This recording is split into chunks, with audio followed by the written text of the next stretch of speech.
Okay, so with this movement, it's going to be similar to a kettlebell swing, but obviously we're just using one dumbbell for the movement. Okay, so everything that we talk about with a kettlebell swing is the same. Slight dip in the hips, slight bend in the knee, and we're going to be a jump to shoulder with this and then follow overhead. Okay, but we're not coming down like this. Okay, we don't want our chest to be affected by the weight of the dumbbell. Okay, we want the dumbbell movement controlled with the knees, the hips, and the core. Okay, so you're not letting your chest come forward. We're straight up and down for the most part. Power is generated in the hips to the shoulder. Okay, that's what we want. Chest doesn't come forward.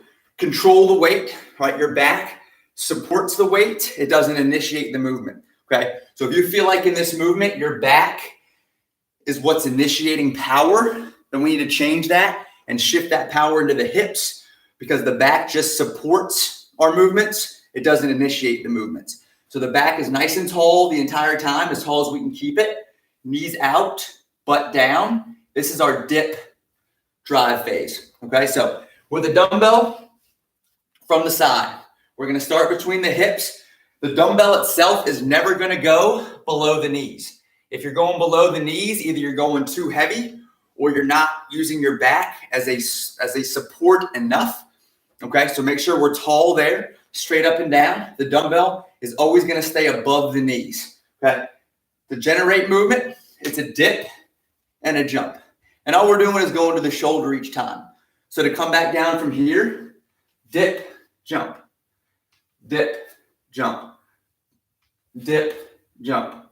Okay, from the front, dip, jump, dip, jump. So you can see kind of like a kettlebell swing, but notice where the dumbbell goes, not below the knee, right? Not below the knee. And when we switch, same thing. Doesn't go below the knee. Chest stays up. So watch my chest. It doesn't get pulled forward.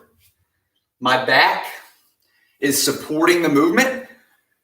So I'm not letting the dumbbell control me. I'm controlling the dumbbell by keeping my back nice and tight. We're not letting that thing take us forward. We're staying nice and tall, okay? To get overhead, ideally, if it's too light, we're gonna do a press with no dip. It's gonna work more shoulder strength, okay? As opposed to using a dip to help us get it up. But if you get fatigued and you wanna stay in sets and you need to use those knees to help you get it up, totally fine, okay? So I'll do 3 each side, to the shoulder and press. And when we come down, back to the shoulder, back to the hips. Back to the shoulder, back to the hips. Okay, back to the shoulder, back to the hips. Switch. Again, dumbbell stays nice and high. Chest is up. I'm using my hips for power. And press. Back to the shoulder, hips, and press. Back to the shoulder, hips, and press. Okay? Never coming down here. Right? Notice my back is straight now. My butt and my head are in the same plane. I always want to be up here. So make sure all we're doing is driving the knees out, dropping the butt, jump, and press. Okay? On those. Typically, we'll do sets per arm. So we're not going to do them one at a time, switching arms. Certain number on this arm, certain number on this arm.